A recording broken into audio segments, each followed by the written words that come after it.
पाक आर्मी जिंदाबाद, जिसके लिए हमारी जान और माल कुर्बान है। क्यों नहीं, अगर हमारी गवर्नमेंट और अगर हमारी पाक आर्मी ऐलान करता है तो हम तो उनके साथ लाजमी खड़े होंगे। सीट नहीं, इसको दर्जियां उठा लेंगे इंशाल्लाह ताला के हुक्म से। शुबे का पाकिस्तान तो माशाल्लाह पूरे कुफर के पूरे ये जो फ़लस्तीन में हो रहा है वो बिल्कुल गलत है कि ये लोग कुछ भी कर लें, जीत सच्चाई की होती है और अभी तक वही होती हुई आई है। पहले भी बता के मारा था और अब भी बता के मारेंगे। अस्सलाम वालेकुम नाज़रीन, पाकिस्तान से मोहब्बत लोगों ने दिखाई है, पाकिस्तानी दिखाते आ रहे हैं 14 अगस्त 1947 से लेकर अब तक। और पाकिस्तान में बल्कि पूरी दुनिया में अगर कहीं भी मुसलमान को कोई तकलीफ़ होती है या कहीं भी मुसलमानों के साथ कोई ज़्यादती होती है तो पाकिस्तान के मुसलमान हर वक्त पुरजोश रहते हैं अपने भाइयों के साथ हाथ मिलाने के लिए। अमानुल्लाह भाई हमारे साथ मौजूद हैं, क्या कहना चाहिए? बिल्कुल बिल्कुल हमारी सबसे पहले तो हमारी पाक आर्मी जिंदाबाद, जिसके लिए हमारी जान और माल कुर्बान है। अगर हमारी पाक आर्मी कोई एक्शन लेता है इसके खिलाफ तो हम उसके साथ साना बसाना करें। अच्छा, अगर आपको अमानुल्लाह भाई अगर आपको मौका मिले पाक आर्मी की जानिब से या हुकूमत ऐलान करती है कि भाई उठ खड़े हो फ़लस्तीन के लिए, तो आप पहली सफ़ों में दिखेंगे? हाँ इंशाल्लाह, बेशक क्यों नहीं, अगर हमारी गवर्नमेंट और अगर हमारी पाक आर्मी ऐलान करता है तो हम तो उनके साथ लाजमी खड़े होंगे। और फ़लस्तीन के लिए नहीं, हर जगह में उसके साथ खड़े हैं हम लोग, क्योंकि पाक आर्मी जिंदाबाद।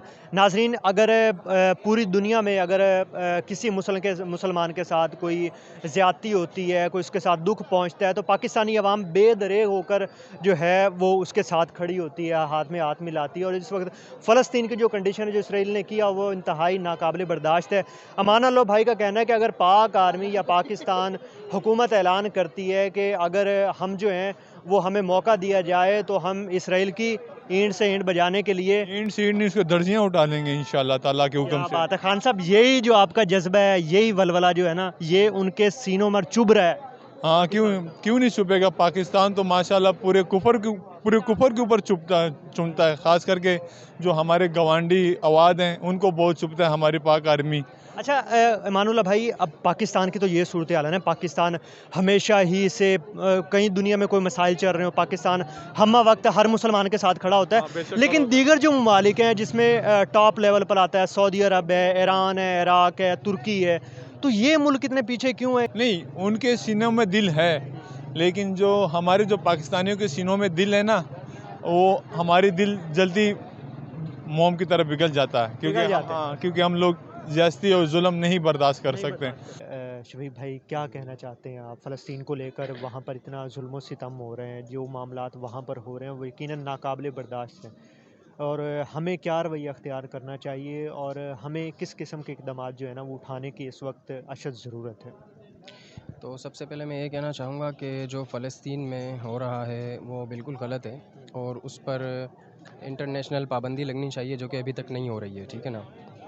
तो हमें कम से कम अपनी तरफ से जितना हो सकता है वो करना चाहिए। ये कि सबसे पहले तो हम बायकॉट करें उन चीज़ों का जो कंट्रीज़ उनको सपोर्ट कर रही है, उसको, जैसे कि इसराइल को सपोर्ट कर रही हैं और इनके ब्रांड्स हैं, खाने पीने की चीज़ें हैं, इन्हें बिल्कुल बायकॉट करना चाहिए, नहीं लेनी चाहिए ये चीज़ें, ताकि उसकी इकॉनमी गिरे। इकॉनमी बनती है क्योंकि उसको सपोर्ट मिल रही है। हम उससे बेहतर है कि चाहे हम अपनी ही खुद को सपोर्ट करें और अपनी आइटम्स को यूज़ करें। तो ये मैं कहना चाहूँगा, सबसे पहले बायकॉट करें और जितना भी हो सकता है फ़ंड्स वो फ़लस्तीन के लिए पहुँचाएँ। अच्छा, एक तो ये चीज़ रह गई और दूसरी ये चीज़ है कि हमारी हुकूमत को किस किस्म के इक़दामात उठाने चाहिए, हमें क्या करना चाहिए जिससे वो मामलात कम हो जो इतना जुल्म सितम वहाँ पर हो रहा है। हुकूमती लेवल पर आप क्या चाहते हैं? हुकूमती लेवल पर मैं ये चाहूँगा कि हुकूमत को ये चाहिए कि जितने भी चीज़ें हैं, ब्रांड्स हैं बाहर के, उन पर वो ख़ुद भी पाबंदी लगवाएं और यहाँ से जो है फ़ंड्स वो ट्रांसफ़र करें फ़लस्तीन के लिए और फ़लस्तीन के लिए मदद भेजें। और हुकूमतों को ये चाहिए कि इंटरनेशनल लेवल पर जाकर बात करें कि भाई ऐसा नहीं होना चाहिए और बल्कि ख़ुद भी बायकॉट करना चाहिए दूसरी कंट्रीज़ का।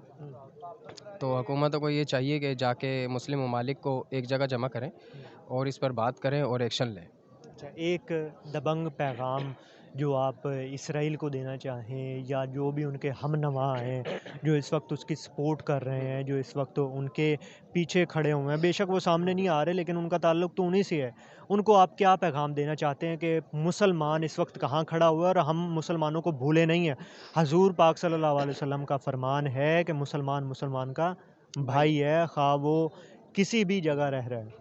تو کیا پیغام دیں گے اسرائیل کو اور ان کے ہم نواؤں کو؟ میں پیغام یہ دوں گا کہ یہ لوگ کچھ بھی کر لیں، جیت سچائی کی ہوتی ہے اور ابھی تک وہی ہوتی ہوئی آئی ہے، ٹھیک ہے نا. تو جو اسرائیل چاہ رہا ہے ایسا بالکل بھی نہیں ہوگا. جیسے کہ میں آپ کو ایک چھوٹی سی مثال دے دیتا ہوں. اللہ تعالیٰ نے فرعون کو جو ہے وہ بتا کے مارا ہے. اس کو بتایا کہ میں ایک بندہ بھیج رہا ہوں جس کی قانون چلے گا، جو تیری سلطنت کو تباہ کرے گا. وہ تھا موسیٰ علیہ السلام، ٹھیک ہے نا. ٹھیک ہے، بتا کے اس نے جو ہے سارے بچوں کو ذبح کروانا شروع کر دیا. وہی اسرائیل کر رہا ہے. اسرائیل کہہ رہا ہے کہ مہدی آنے والا ہے تو دجال آئے گا، تو یہ وہ اتنی ساری چیزیں ہیں. تو یہ بھی مہدی کے اوپر انہوں نے فائل بنائی ہوئی ہے. اس وقت بھی وہی سیم ایک چیز ہے کہ اللہ تعالیٰ ان کو بتا کے ہی مارے گا، انشاءاللہ. ٹھیک ہے.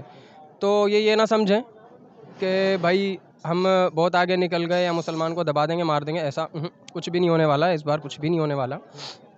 پہلے بھی بتا کے مارا تھا اور اب بھی بتا کے ماریں گے. اور آپ سے کچھ بھی نہیں ہونے والا. وہ وقت آنے والا ہے کہ اسلام ہی ساری دنیا پہ غالب آئے گا انشاءاللہ. اور مسلمان کی جیت ہوگی اور مسلمانی کا جو پرچم ہے وہی سر بلند ہوگا. مسلمان کی جیت ہوگی. بالکل ایسا ہی ہے. پہلے بھی فرعون کو اسی طرح بتا کے مارا اور موسیٰ آیا اور اسی کے گھر میں پل کے اور اسی کی سلطنت چلی ہے اور اللہ کا پیغام پہنچا ہے. ابھی بھی مہدی آنے والا ہے اور چاہے اس کے اوپر آپ فائل بنائیں یا بندے ماریں یا کچھ بھی کریں، لیکن آپ کو شکست ہونی ہے.